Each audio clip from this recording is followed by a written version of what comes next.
وما توفيقي إلا بالله عليه توكلت وإليه أنيب. إن الحمد لله نحمده ونستعينه ونستغفره ونؤمن به ونتوكل عليه ونعوذ بالله من شرور أنفسنا ومن سيئات أعمالنا. من يهده الله فلا مضل له ومن يضلل فلا هادي له وأشهد أن لا إله إلا الله وحده لا شريك له وأشهد أن محمدا عبده ورسوله. أما بعد فإن أصدق الحديث كتاب الله وخير الهدي هدي محمد صلى الله عليه وسلم وشر الأمور محدثاتها وكل محدثة بدعة وكل بدعة ضلالة وكل ضلالة في النار. قد قال تبارك وتعالى: أعوذ بالله من الشيطان الرجيم. يا أيها الذين آمنوا اتقوا الله حق تقاته ولا تموتن إلا وأنتم مسلمون. يا أيها الناس اتقوا ربكم الذي خلقكم من نفس واحدة وخلق منها زوجها وبث منهما رجالا كثيرا ونساء واتقوا الله الذي تساءلون به والأرحام إن الله كان عليكم رقيبا. يا أيها الذين آمنوا اتقوا الله وقولوا قولا سديدا يصلح لكم أعمالكم ويغفر لكم ذنوبكم ومن يطع الله ورسوله فقد فاز فوزا عظيما. وقال تعالى: وضرب الله مثلا قرية كانت آمنة مطمئنة يأتيها رزقها رغدا من كل مكان فكفرت بأنعم الله فأذاقها الله لباس الجوع والخوف بما كانوا يصنعون. اللهم صل على محمد وعلى آل محمد كما صليت على إبراهيم وعلى آل إبراهيم إنك حميد مجيد. اللهم بارك على محمد وعلى آل محمد كما باركت على إبراهيم وعلى آل إبراهيم إنك حميد مجيد. அளவில் அருளும் நிகரில்லா கிருபையுடைய எல்லாம் அல்லாஹ்வின் திருப்பெயரால் துவங்குகிறேன். அன்பிற்குரிய சகோதரர்களே, சகோதரிகளே, தாய்மார்களே, பெரியோர்களே, அல்லாஹ்வுடைய அளப்பெரும் கருணையினால் அருளாளனாகி அல்லாஹ் முஸ்லிம்களாக நம் மீது கடமையாக ஆக்கியிருக்கக்கூடிய இந்த ஜும்மா என்ற ஒன்றுகூடல் மூலம் இறைவனை துதிப்பதற்காக இங்கே அமர்ந்திருக்கிறோம். நம் எல்லோருக்கும் எல்லா நிலையிலும் இறைவனை அஞ்சு நடந்து கொள்ள வேண்டும் என்று உபதேசித்தவனாக. அன்புக்குரிய சகோதரர்களே, சகோதரிகளே, இஸ்லாமிய மார்க்கம்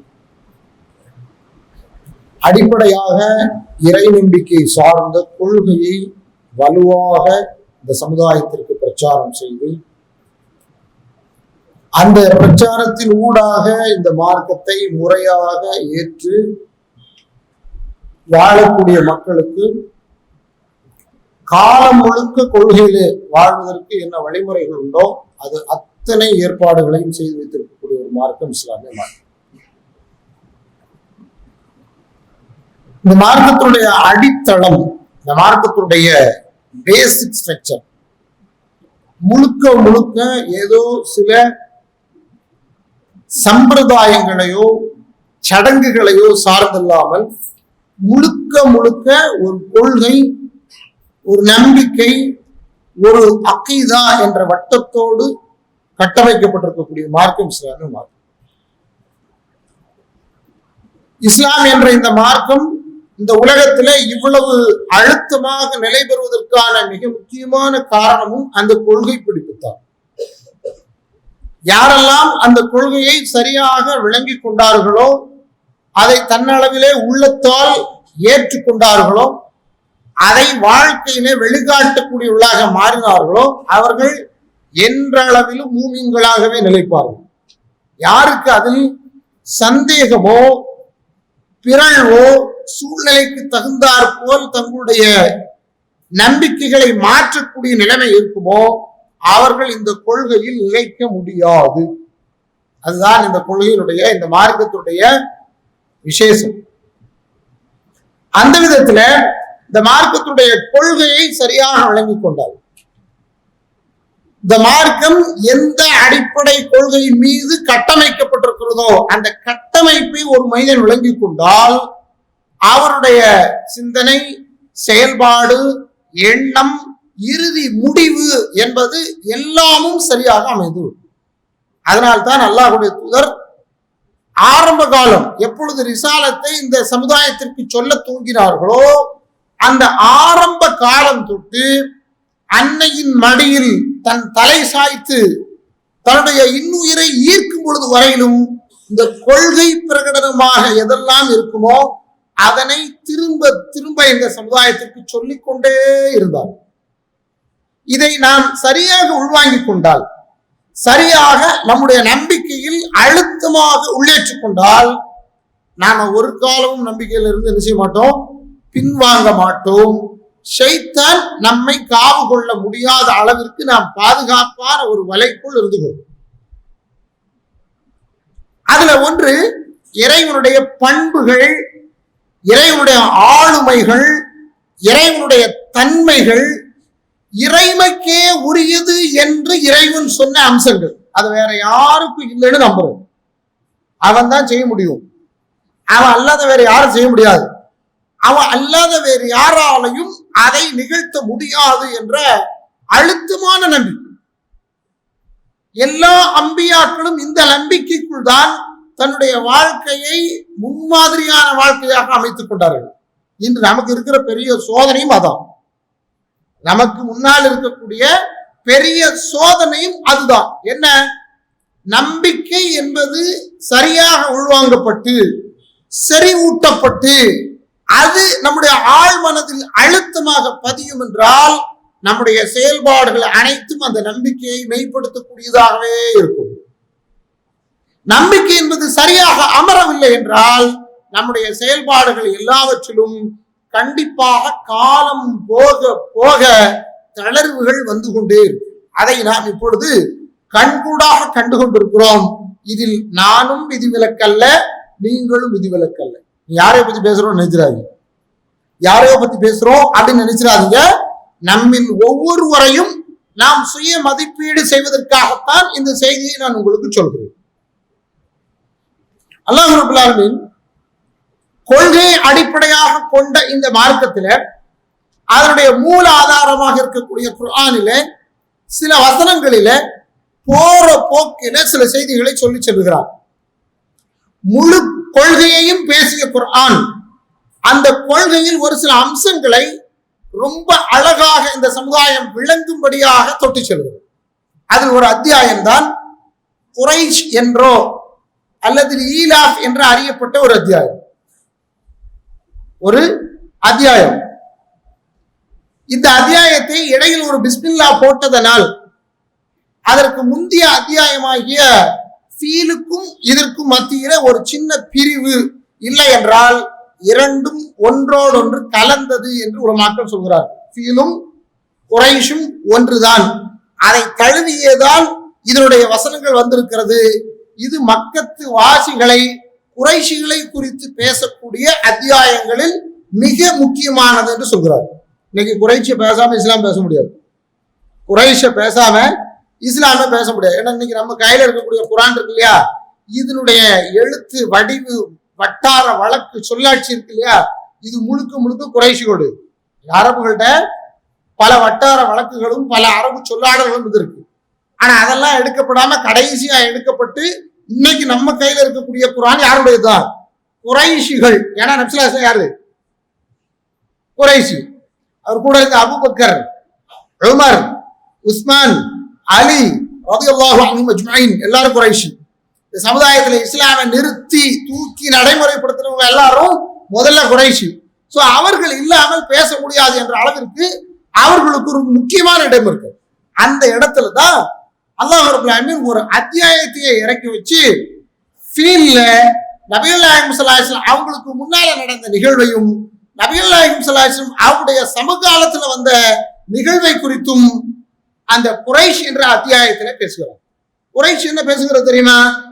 நம்ம போற போக்குல படிப்போம், நமக்கு மனப்பாடம் பண்றதுக்கு ரொம்ப லேசான ஒரு சின்ன அத்தியாயம், அன்றாடம் சூரா ஓதுறதுக்கு ரொம்ப இலகுவான வெறும் 4 வசனங்கள் அப்படிங்கும் போது அதை நாம அந்த அளவுல எடுத்துட்டு போயிருவோம். ஆனா அது அந்த அளவுல மாத்திரம் எடுத்துக்கக்கூடிய விஷயம் அல்ல. அதுல ஒரு பெரிய செய்தி அல்லாஹ் ரப்பல் ஆலமீன் சொல்றான். என்ன அது? لإيلاف قريش إيلافهم رحلة الشتاء والصيف فليعبدوا رب هذا البيت الذي أطعمهم من جوع وآمنهم من خوف. ரொம்ப அழகா சொல்றான். குறைஷிகள் இருக்கிறார்களே அவர்களுக்கு பனிக்காலத்து, கோடை காலத்து, குளிர்காலத்து, கோடை காலத்து வருவாயை ஈட்டும் அந்த பயணத்தில் அவர்களுக்காக ஒரு ஈலாஃபை இறைவன் ஏற்படுத்தினான். குறைஷிகள் யாரும் கிடையாதுன்னா விவசாயிகள் கிடையாது, நிலத்தை சார்ந்து வாழ்ந்தவர்கள் கிடையாது, நிலத்திலிருந்து அறுவடை கொண்டு வாழ்ந்தவர்கள் கிடையாது. பல பக்கமும் திரிந்து சுற்றி ஊர் ஊராக பல வணிகங்களை செய்து வாழ்ந்தவர்கள். அவங்களுடைய யதார்த்தமே வாணிப சமுதாயம். அது ஒரு காலத்துல நப்சுல்லாஹ் அவங்களும் ஒரு வாணிபராக தான் இருந்திருக்கிறாரு. அவர்களுக்கு முன்னால இருந்தவரும் அப்படிதான் வாணிபரா இருந்திருக்கிறாங்க. மக்காவுக்கு ஹாஜிகளாக வெளியிருந்து எவ்வளவு பேர் வந்தாலும் மக்கா ஒரு பெரிய ட்ரேடு சென்டரா தான் இருந்திருக்கு. அன்றும் இருந்தது, இன்றும் இருந்து கொண்டிருக்கிறது. அன்றும் இருந்தது, இன்றும் இருந்து கொண்டிருக்கிறது. இன்னைக்கும் உலகத்துல யாரு எங்கேயும் எந்த பொருள் கிடைக்கவில்லை என்றாலும் சில பொருட்களை, எங்கும் கிடைக்காத பொருட்களை எங்கே வாங்கிடலாம், மக்கள் வாங்கலாம். ஆச்சரியம். இப்ராஹிம் இஸ்லாமுடைய பிரார்த்தனை, இப்ராஹிம் இஸ்லாமுடைய பிரார்த்தனை. கிடைக்காத, உலகத்துல கிடைக்காத பல விளைவிக்க இந்த சந்தர்ப்பத்தில் வாய்ப்பில்லை என்று சொல்லப்படும் பொருட்கள் எல்லாம் மக்கா நகரத்தில் அல்லாஹ் ரப்பல் ஆலமீன் வருத்தி தருகிறான். மக்கா அப்படி ஒரு நகரமாக இருக்கிறது. அதை பூர்வ குடியாக கொண்டிருந்த குறைஷிகளும் அவ்வாறே இருந்தார்கள். இந்த குறைஷிகளை குறித்து அல்லாஹ் ரப்பல் ஆலமீன் அவர்கள் குளிர்காலத்திலும் அவர்கள் கோடை காலத்திலும் வியாபாரம் செய்யக்கூடியவர்களாகவும் அதில் நாட்டுக்கூடியவர்களாகவும் அதை கொண்டு ஊர் சுற்றக்கூடியவர்களாகவும் இருக்கிறார்கள் என்று சொல்லிவிட்டு அல்லாஹ் ரப்பல் ஆலமீன் சொல்கிறான், இது அவர்களுக்கு செய்த அருட்கொடை, இது அவர்களுக்கு செய்த அருட்கொடை. அந்த அருட்கொடை இந்த மக்களுக்கு கிடைப்பதற்கான காரணம் அங்கே அல்லாஹ்வுடைய ஆதி ஆலயம் இருக்கிறது. என்ன இருக்கு? இந்த உலக மக்கள் எல்லாரும் சொந்தம் கொண்டாடக்கூடிய குதல்மில் ஆலமீன், உலக மக்கள் எல்லாருக்கும் வழிகாட்டியாக இருக்குன்னு அல்லாஹ் சொன்னான் இல்லையா? அந்த ஆலயம் அந்த ஊர்ல இருக்கு. அதனால சொல்றா, فَلْيَعْبُدُوا رَبَّ هَذَا الْبَيْتِ رَبَّ هَذَا الْبَيْتِ இந்த வீட்டிற்கு இரட்சகனாக எவன் இருக்கிறானோ அவனை அவர்கள் வணங்கட்டும். அவன் யார் தெரியுமா? ஆமனஹும் மினல் ஹௌஃப் வல் ஜூ, ஆமனஹும் மினல் ஜூஇ வல் ஹௌஃப், அவர்களை பசியிலிருந்தும் அச்சத்திலிருந்தும் அவர்களுக்கு அபயம் அளித்தவன் என்று அல்லாஹ் சொல்றான். இந்த அபயத்தை பத்தி அதிகப்படியாக முஃபஸ்ஸிரீன்கள் சொல்லும்போது சொல்றாங்க, இவங்க மக்காவாசிகள், குறைஷிகள் என்ற ஒரே காரணத்திற்காக அல்லாஹ்வுடைய ஆலயத்தை நிர்வாகம் செய்யக்கூடியவர்கள் என்பதனாலேயே இவங்க பல மைல் தூரம் போயிட்டு வந்தாலும் இவங்க மக்காவாசி என்பதற்காகவே பல இடங்கள்ல பாதுகாப்பு இருந்தது. ஏன்? அன்று இருந்த அந்த அரபுகள் அனைவரும் எங்க வருவாங்க? ஹஜ்ஜுக்காக அல்லாஹ்வுடைய ஆலயம் இருக்கக்கூடிய இடத்துக்கு வருவாங்க. அந்த அல்லாஹ்வுடைய ஆலயத்தை நிர்வாகம் பண்ணக்கூடிய வேலையில இடத்துல யார் இருந்தா? குறைஷிகள் இருந்தாங்க. வரக்கூடிய ஹாஜிகளுக்கு எல்லாம் தண்ணி கொடுப்பாங்க, உணவு கொடுப்பாங்க, ஹஜ்ஜுக்கான எல்லா ஏற்பாடும் செய்வாங்க. அப்படி செய்ததனாலேயே அல்லாஹ் ரப்பல் ஆலமீன் அவர்களுக்கு உணவும் வழங்கினான். அதே போன்று அவர்களை அச்சமற்ற நிலைக்கும் ஆளாக்கினான். வழிப்பறி உள்ள காலத்துல கூட மக்காவாசின்னு சொன்னா வழிப்பறிடு திருடர்கள் அவருடைய விஷயத்தில் எச்சரிக்கையாக இருப்பார்கள். காரணம், அவர்கள் ஆதி ஆலயத்தின் நிர்வாகிகள். இது ஒரு செய்தி. அன்பிற்குரிய இதை அப்படியே சிந்தனையில் வைத்துக் கொள்ளுங்கள். அடுத்த ஒரு செய்தியை சொல்கிறேன். அல்லாஹ் ரப்பல் ஆலமீன் குர்ஆனிலே சொல்கிறான், சிலர் இந்த வசனம் இதே மக்காவை குறித்தும் அவ்வூர்வாசிகளை குறித்தும் தான் இறங்கியது என்று சொல்கிறார்கள். இருந்தாலும் இது பொதுவாக எல்லோருக்கும் செய்தியை சொல்லும் ஒரு வசனம். சூரத்து அன்-நஹ்ல் 16வது அத்தியாயத்துடைய 212வது வசனம். இறைவன் இதிலே ஒரு ஊரை உதாரணமாக சொல்கிறார். வதரபல்லாஹு மஸலன் கரியத்தன் கானத் ஆமினத்தன் முத்மைன்னா, இறைவன் உங்கள் எல்லோருக்கும் ஒரு ஊரை உதாரணமாக சொல்கிறான். அந்த ஊர் மிக அமைதியாக, மிக நிம்மதியாக, மிக சந்தோஷமாக சுபிட்சமாக இருந்தது.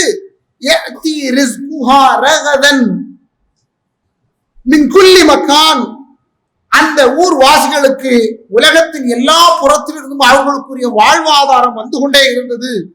உலகத்துடைய எல்லா புறத்தில இருந்தும் அந்த ஊர்வாசிகளுக்கு அவர்களுக்கான வாழ்வாதாரங்கள் எல்லாம் வந்து கொண்டே இருந்தது. அல்லாஹ் அவர்களுக்கு செய்த அந்த அருட்கொடைகளுக்கு அவர்கள் நன்றி கொன்றார்கள்.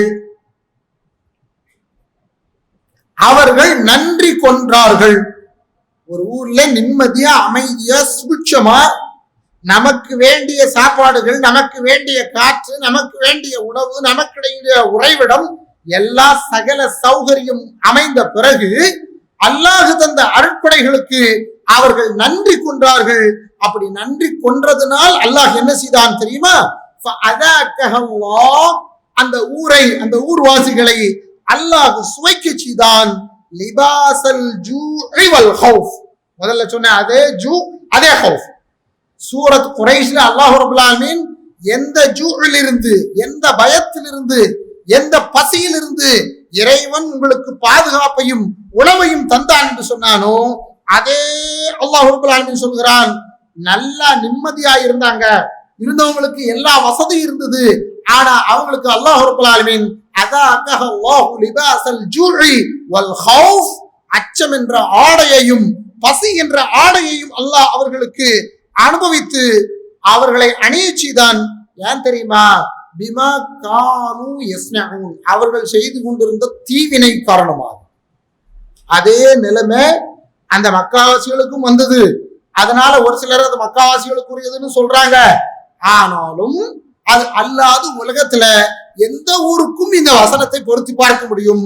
அல்லாஹ் ரப்பல் ஆலமீன் அருட்கொடைகளை தந்தான் என்றால் அந்த அருட்கொடைகளுக்கு நன்றி கொள்ளக்கூடியவர்களாக நாம் மாறுவோம் என்றால் அல்லாஹ் ரப்பல் ஆலமீன் நம்முடைய நிலைமையை தலைகீழாக மாற்றி விடுவான்.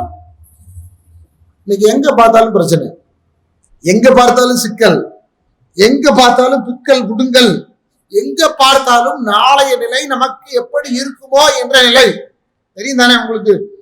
சாதாரண சின்ன சின்ன விஷயங்கள்ல எல்லாம் வருத்தப்படுற மாதிரி ஒரு சூழலை உருவாக்கிட்டான்.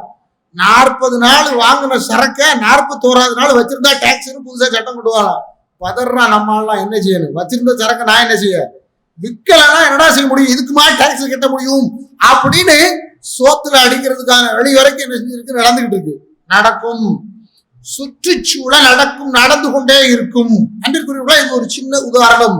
நம்மை இறைவன் நிம்மதியாக அமைதியாக எந்த சிரமமும் இல்லாமல் வாழ வைப்பான் என்றால் அதற்கு நாம் நன்றி உடையவர்களாக இல்லை என்றால் இந்த நிலை வரும்.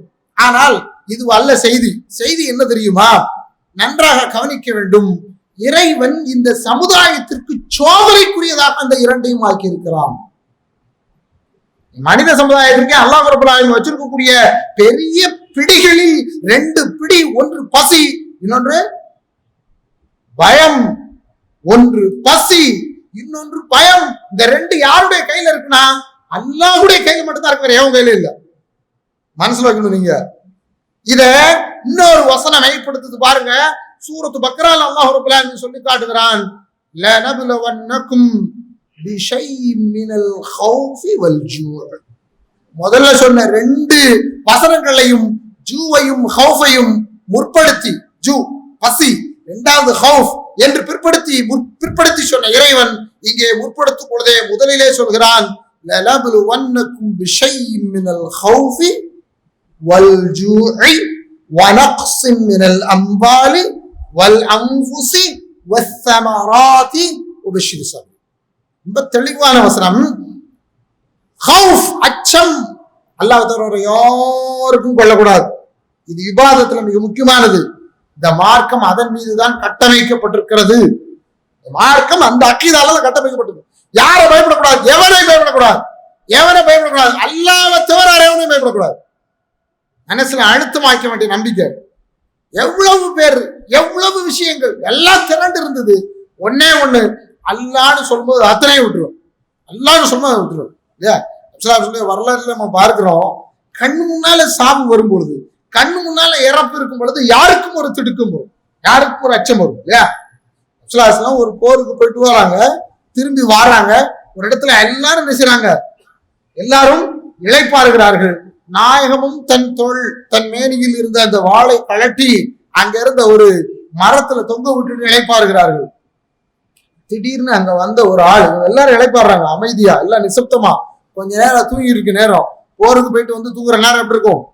நம்ம ஃபஜ்ர்ல தூங்குறோமே அந்த நேரத்தை விட சிறந்தது. நம்ம பகல் ஃபுல்லா தூங்கிட்டு ஃபஜ்ர்லயும் தூங்குறோம்ல, அதோட சிறந்தது. அப்படி தூங்குற நேரத்துல ஒரு ஆள் சட்டுன்னு அல்லாஹ்வுடைய தூதருடைய வாளை எடுத்துட்டு நபி ஸல்லல்லாஹு அலைஹி வஸல்லம் அவங்களை தட்டி எழுப்புறான். எழுப்பிட்டு கேட்கிறான், யா முஹம்மத்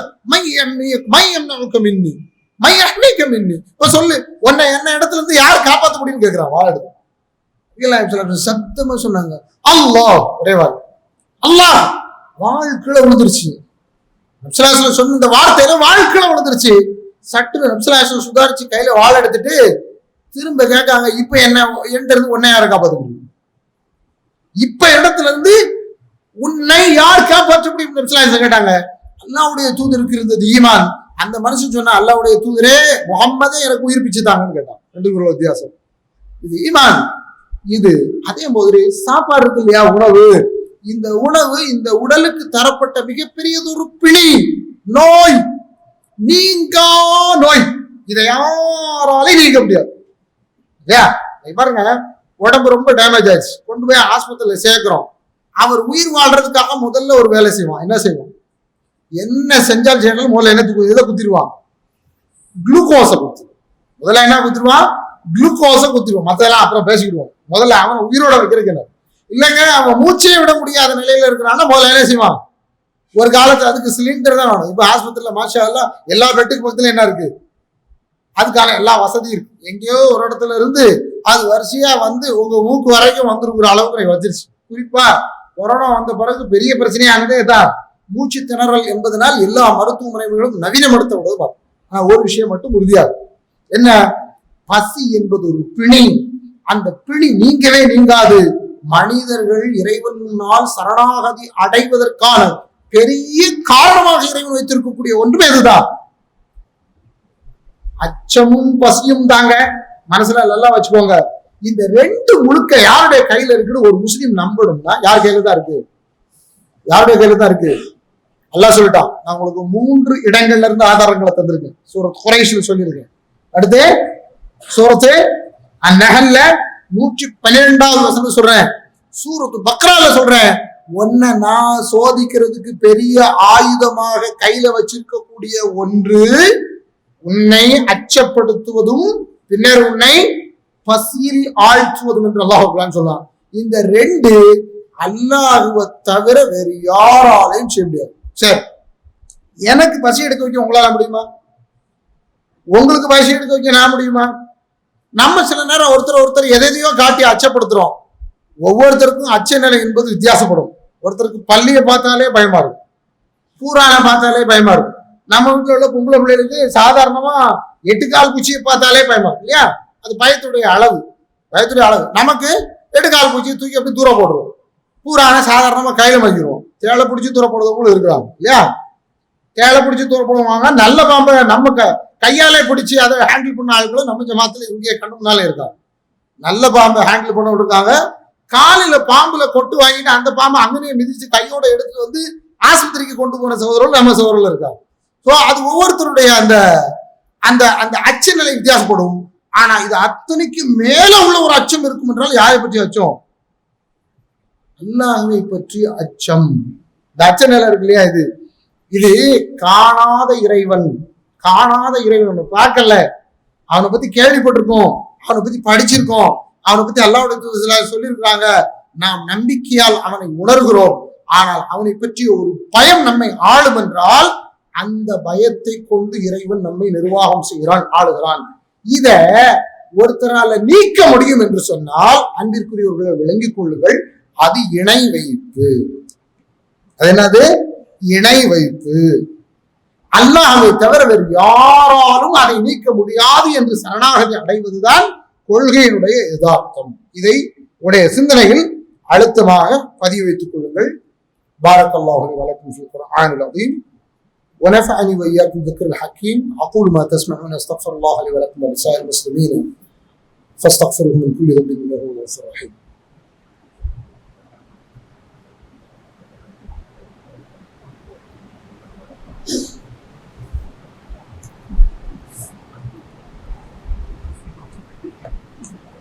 الحمد لله على إحسانه والشكر له على توفيقه وامتنانه وأشهد أن لا إله إلا الله وحده لا شريك له تعظيما لشأنه وأشهد أن محمدا عبده ورسوله داعٍ إلى رضوانه صلى الله عليه وعلى آله وصحبه وسلم تسليما كثيرا أما بعد فقد قال تبارك وتعالى أعوذ بالله من الشيطان الرجيم إن أريد إلا الإصلاح ما استطعت وما توفيقي إلا بالله. அன்புக்குரிய சகோதரர்களே, நமது தென்காசி மாநகரில் எண்ணற்ற பள்ளிகள் இறைவனுடைய பேரொருளால் எல்லா மஹல்லாக்களையும் நீக்கமர நிறைந்திருக்கிறது. நாம் எல்லோரும் அந்த மஹல்லாக்களில் ஒருவர். அதிலிருந்துதான் கொள்கைக்காக என்று ஒரு தனியாக இந்த பள்ளியை கண்டு இங்கே வந்திருக்கிறது. இந்த பள்ளியினுடைய நிர்வாகம், இந்த பள்ளியில் நடைபெறும் நிகழ்வுகள் அனைத்தும் ஒரே ஒரு இலக்கிற்காக மாத்திரம்தான் நிர்மாணிக்கப்பட்டிருக்கிறது. ஒன்றே ஒன்றுதான், மக்பரா வேண்டும் என்பதற்காகவோ தஃப்தர் வேண்டும் என்பதற்காகவோ முஸ்லிம்கள் கூடி கலைவதற்கான ஒரு சாவடியோ சத்திரமோ அமைய வேண்டும் என்பதற்காகவோ அமையப்பட்டது அல்ல. இது முழுக்க இந்த முஸ்லிம் சமுதாயத்திற்கு மத்தியிலே உள்ளே வரக்கூடிய அனைவருக்கும் முறையாக அடிப்படை கொள்கையை போதிப்பதற்காக நிர்மாணிக்கப்பட்ட இடம். அல்லாஹ்வுடைய பேர்களால நேற்றைய முந்தைய தினம் வரையிலும் நம்முடைய பள்ளியில ஒரு சகோதரி இஸ்லாமிய ஏற்றிருக்கிறார். ஒரு தாய், 2 குழந்தைகளுக்கு தாய், நேற்றைக்கு முந்தைய தினம் வரையிலும் இஸ்லாமை ஏற்றிருக்கிறார். இந்த பணி இந்த பள்ளி செய்து கொண்டே இருக்கும். வேற யாரும் எங்க செய்யாட்டாலும் செஞ்சுட்டு. ஆனால் அது மாத்திரமல்ல, நம்முடைய பணி கொள்கையில் குளறுபடிகளும் சறுக்கல்களும் தெளிவின்மையும் இந்த சமுதாயத்தில் இருக்கும் என்றால் அதனை முறையாக அல்லாஹ்வுடைய வேதத்தை கொண்டும் அல்லாஹ்வுடைய தூதரை கொண்டும் அவர்களுடைய அறிவுரைகளை கொண்டும் அதன் வழி வார்க்கப்பட்ட நபித்தோழர்களின் புரிதலை கொண்டும் இந்த சமுதாயத்தில் ஏற்படும் அத்தனை கொள்கை குளறுபடிகளையும் எதிர்த்து இந்த பள்ளி, இந்த மஸ்ஜிது தௌஹீத், இதனுடைய கட்டுமானம், இதனுடைய அடிப்படை போராடி கொண்டே இருக்கணும். நீங்க அரசியலுக்காக நேற்று ஜனநாயகம் கூடாது என்று சொல்வீர்கள், இன்று ஜனநாயகம் கூடும் என்று சொல்வீர்கள். நேற்று இந்த மக்களாட்சிக்கு இஸ்லாமில் இடமில்லை என்று நம்மை மிரட்டுவீர்கள். இன்று அதுதான் வேண்டும், ஜனநாயகத்தை பாதுகாப்போம் என்று அழைப்பீர்கள். இந்த உங்களுடைய அழைப்பெல்லாம் கேவலம் உங்களுடைய இந்த உலகத்து தேவையை பூர்த்தி பண்ணுவதற்காக இருக்கும் என்றால் அது உங்களுடைய தனிப்பட்ட விருப்பம். ஆனால் நாம் இந்த ஜமியத் அஹ்லுல் குர்ஆன் ஹதீஸ் அதன் அடிப்படையில் நிர்மாணிக்கப்பட்ட இந்த மஸ்ஜிது தௌஹீத், அதனுடைய பின்காமிகள், அதற்கு பின்னால் நின்று செயல்படக்கூடிய அவ்வளவு பேர், இது ஒரு அடையாளம். மஸ்ஜிது தௌஹீத் என்பது ஒரு அடையாளம். இதற்கு பின்னால், இதற்கு உள்ளே இருக்கக்கூடிய அவ்வளவு பேரும் நம்ம எல்லாரையும் சேர்த்து சொல்றேன். எல்லாரையும் சேர்த்துல கொஞ்சம் பேர் உறுப்பினர் இருப்பாங்க, நிர்வாகியா இருப்பாங்க, கொஞ்சம் பேர் ஃபண்ட் பண்ணுவாங்க, கொஞ்சம் பேர் இது விமர்சனம் பண்ணுவாங்க, பலரும் பல ரீதியா இருக்கலாம். நான் எல்லாரையும் சேர்த்து சொல்றேன். நம்ம எல்லாருடைய ஒருமுக கொள்கை ஒன்றே விடுதான். என்ன? அல்லாஹ்வுடைய வார்த்தையை உயிர்ப்பிக்க வேண்டும். நீங்க இஸ்லாம ஆதாரமா காட்டும் பொழுது முஸ்லிம்கள் எப்படி இருக்காங்க பாருங்கன்னு சொல்லும் பொழுது இப்படி இருந்தா நல்லா இருக்குமே அப்படின்னு மக்களுக்கு மத்தியில ஒரு ஆர்வத்தையும் ஒரு ஈர்ப்பையும் தூண்டும் போது இதுவரையிலும் காட்டினது யாரு தான்? சவுதி அரேபியா தான். காட்டினாங்கல்ல? இனி காட்டுகளான்னு என்ன நடந்துகிட்டு இருக்கு உங்களுக்கு தெரியும். இனி காட்ட மாட்டீங்க இல்லையா? ஒரு முறை நபி ஸல்லல்லாஹு அலைஹி வஸல்லம் ஓடி வந்தாங்க வீட்டுக்குள்ள. அன்னை ஸைனப் ரலியல்லாஹு அன்ஹா அவர்களுடைய வீட்டில் நாயகம் ஸல்லல்லாஹு அலைஹி வஸல்லம் தங்கியிருக்கும் நாள். ஸைனப்ட்ட வேகமா லா இலாஹ இல்லல்லாஹ், லா இலாஹ இல்லல்லாஹ், அரபுகளுக்கு நாசம்தான், வணங்குதலுக்கு தகுதியான இறைவன் அல்லாஹ் தவிர யாரும் இல்லைன்னு சத்தமா சொல்றாங்க. அப்படி சொல்ற ரசூலுல்லாஹ் சும்மா இல்ல, கது இக்தரப, அது நெருங்கிருச்சு அப்படின்னு சொல்றாங்க. எப்படி இருக்கும் அந்த அம்மாவுக்கு? சொல்றது யாரு? நானா நீங்களா? நம்ம 2 பேரும் சொன்னது சாதாரணமா எடுத்துக்கலாம். சொல்றது யாரு? வகையோடு தொடர்பில் இருந்து இறைவன் அன்றாட வழிநடத்தும் ஒரு மாமகன். அவர் சொல்லும் போது அந்த சமுதாயத்தை அந்த சொல் உழுக்கும். ஜைனப் ரலியல்லாஹு அன்ஹா ஆச்சரியப்பட்டு என்ன நடந்துருச்சு அப்படின்னு கேக்குறாங்க. லா இலாஹ இல்லல்லாஹ் வைலுல் லில் அரப், அரபுகளுக்கு நாசம்தான்.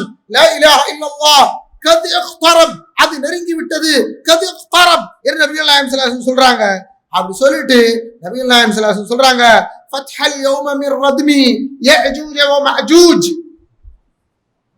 மக்களின் அரசனாக இருந்து அவர்களுக்கு சேவகம் செய்த அந்த துல்கர்னைன் தடை ஏற்படுத்தி யஅஜூஜையும் மஅஜூஜையும் சிறைப்படுத்தி வைத்தாரே, அந்த சிறையின் கட்டுமான சுவரெல்லாம் கொஞ்சம் கொஞ்சமாக தேய்ந்து அங்கே இந்த அளவிற்கு ஓட்டை விழுந்து விட்டது சொல்றாங்க. 2 விரலை இணைச்சு சொல்றாங்க, அங்கே ஓட்டை விழுந்து விட்டது. சொல்லி எவ்வளவு நாளாச்சு? சொல்லி எவ்வளவு நாளாச்சு? ஓட்டை இப்ப எவ்வளவு பெருசா இருக்குன்னு தெரியல. அல்லாஹ்வுடைய தூதர் அவர் சொன்னது சத்தியம். அல்லாஹ்வுடைய தூதர் சொன்னது சத்தியம். கத் இக்தரப் ஃபதஹ ரத்ம யஅஜூஜ வ மஅஜூஜ், யஅஜூஜ் மஅஜூஜை உள்ளே வைத்து சீரிடப்பட்ட அந்த ஏரியாவுல இவ்வளவு தூரம் ஓட்டை வந்துருச்சு அப்படின்னு சொன்னோன்னு அந்த அம்மா கேக்குறாங்க, அல்லாஹ்வுடைய தூதர் பட்ட இந்த மன அதிர்விற்கு, இந்த பதட்டத்திற்கு காரணம் நமக்கு ஏதோ ஒரு அழிவு வரப்போகிறது. அல்லாஹ்வுடைய தூதரே, நான் உங்களிடத்தில் ஒரு கேள்வி கேட்கிறேன். நம்மிலே நல்லவர்கள் இருக்கும் பொழுதுமா நாம் அழிக்கப்படுவோம்? நம்மிலே நல்லவர்கள் இருக்கும் பொழுதுமா நாம் அழிக்கப்படுவோம் என்று ஜைனப் கேட்கிறாங்க. அல்லாஹ்வுடைய தூதர் ஸல்லல்லாஹு அலைஹி வஸல்லம் சொல்றாங்க, இதா கஸுரல் ஹபஸ், இந்த உலகத்துல தீமை மலிந்து விட்டது என்றால் நல்லவர்கள் நாம் இருக்கும் பொழுதும் நாம் அழிக்கப்படுவோம். யாஜூஜ் மாஜூஜ் எப்ப நாள் உள்ள வந்துடலாம்னு சிம்பிளா சொன்னாங்க. அப்ப இன்னைக்கு என்ன விளங்குதுன்னா, இன்னைக்கு கட்சிக்கு ஆட்சியருங்க, உங்களுக்கு உங்க சித்தாந்தத்தை சொல்லுங்க, உங்களுக்கு வேண்டியதை என்னன்னாலும் செய்யுங்க, என்னன்னாலும் பண்ணுங்க. ஆனா கொள்கைக்கு எதிரான ஸ்லோகனை நீங்க சொல்லுவீங்கன்னா, நாங்க தெருவா இந்த பள்ளியில இருந்து எல்லா இடத்துல இருந்து பேசுவோம். அழுத்தமா சொல்றேன், அது எங்க கொள்கை சொல்லிக்கிட்டே இருக்கும். அது எங்க கொள்கை சொல்லிக்கிட்டே இருக்கும். ஆனா எல்லாருக்கும் ஒரு அமைதியான அழகான அழைப்பு என்ன, நீங்க உங்க கொள்கையை பரிசீலனை பண்ணுங்க. நீங்க உங்க கொள்கை சரியா இல்லையான்னு பரிசீலனை பண்ணுங்க. என்ன, எங்க கொள்கை தவறு, நாங்க அல்லாஹ்வுக்கும் ரசூலுக்கும் தான் அடுக்கமா நடக்கணும், எனக்கு எங்களுக்கு இறைவனோடும் இறை தூதரோடும் தான் வரணும். கேவலம் இந்த ஓட்டுகளுக்காக, கேவலம் நேற்றிருந்த எங்களுடைய நடவடிக்கைகளை அல்லது எங்களுடைய கூட்டணிகளை அல்லது எங்களுடைய கட்சிகளை அல்லது எங்களுக்கு இந்த உலகத்தில் கிடைக்கும் இந்த சீட்டுக்களை வாக்குகளை இதற்காக நாங்க ஒரு ஸ்டாண்ட் எடுப்போம்னா நீங்க எங்களை எதிர்க்காதீங்க. அது உங்களுடைய சித்தாந்தம், உங்களுடைய தனிப்பட்ட விருப்பம், அது பண்ணிட்டு போங்க. அதுக்கு நீங்க ஆட்சியருங்க வர்றவங்க உள்ள வருவாங்க, என்னன்னாலும் செய்வாங்க, அது பிரச்சனை கிடையாது. ஆனா பசியிலிருந்து விடுதலை, பயத்திலிருந்து விடுதலை அப்படின்னு சொல்லக்கூடியது கலிமத் குஃபுர், குஃபுருடைய வார்த்தை தான். அதை நாங்க எல்லா காலத்திலும் கொள்கையில நின்று சொல்லிக்கிட்டே இருப்போம். ஏன்? கொள்கையை சொல்லத்தான் நாங்க இருக்கோம், கொள்கையை சொல்லத்தான் செய்வோம். ஏன்னா கொள்கையை சொன்னா தான் எங்களுக்கு என்ன கிடைக்கும்? என்ன கிடைக்கும்? சொர்க்கம் கிடைக்கும். அம்மா கேட்ட கேள்விக்கு தீமை பெருத்துட்டா நல்லவர்களும் அழிவார்கள் சொல்லும் போது அடுத்த வார்த்தையே சேர்த்து ரசூலுல்லாஹி சொன்னாங்க, அவங்க எண்ணம் சுத்தமா இருந்து ஒழுங்கா வாழ்ந்திருந்தா மறுமையில அவங்களை எழுப்பும் பொழுது அவங்களுடைய நீயத்துக்கு தகுந்தாப்புல எல்லாம் எழுப்புவோம் அப்படின்னு.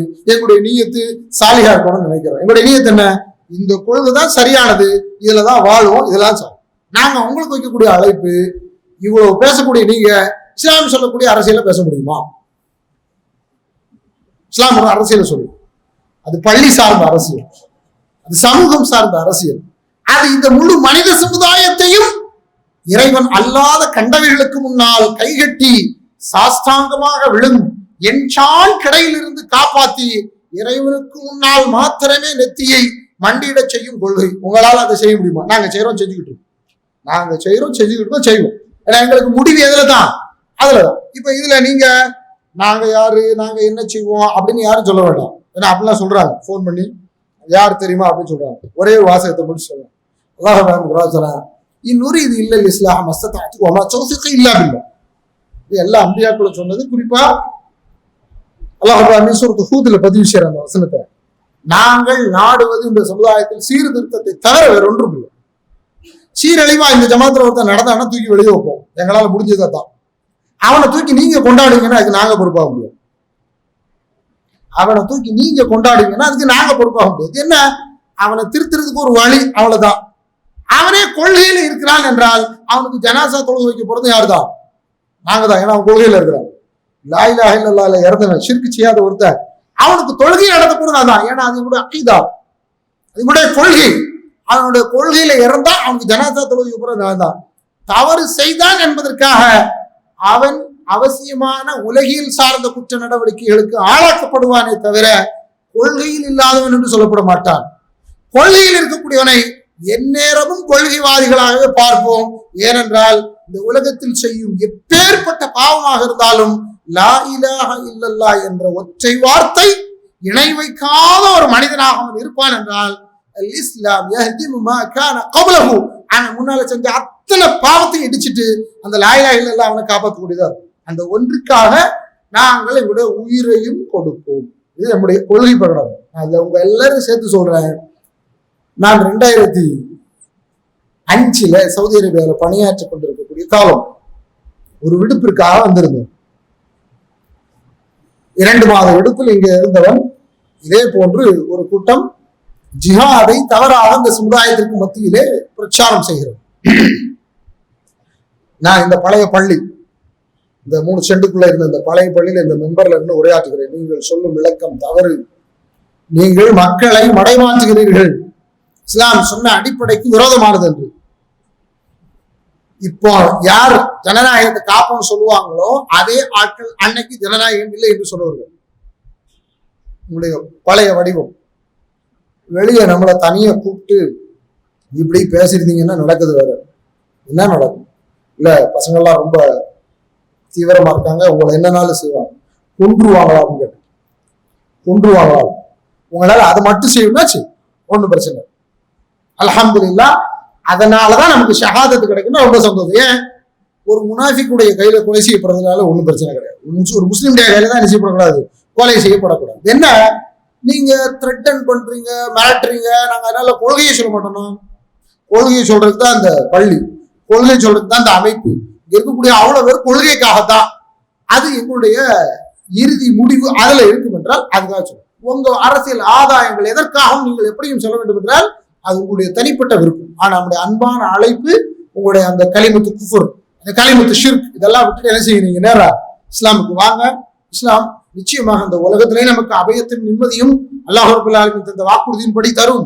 மறுமையிலும் அல்லாஹ்வுக்கு முன்னால் நிற்கும் பொழுது அச்சமின்றி இருக்கக்கூடிய ஒரு நிலையை அல்லாஹ் ரப்பல் நிச்சயமா ஏற்படுத்தி தருவான். இல்லாமல் இறைவன் அவனுடைய இந்த மார்க்கத்தை சரியாக பின்பற்றி முறையாக விளங்கி வாழக்கூடிய மக்களாக நம் எருளையும் ஆக்கிடுவானாக. اللهم اعز الاسلام والمسلمين واذل الشرك والمشركين فانصرنا على القوم الكافرين. اللهم يا مقلب القلوب ثبت قلوبنا على دينك. اللهم يا مصرف القلوب صرف قلوبنا على طاعتك. ان الله يامر بالعدل والاحسان وايتاء ذي القربى وينهى عن الفحشاء والمنكر والبغي يعظكم لعلكم تذكرون ولذكر الله اكبر والله يعلم ما تصنعون.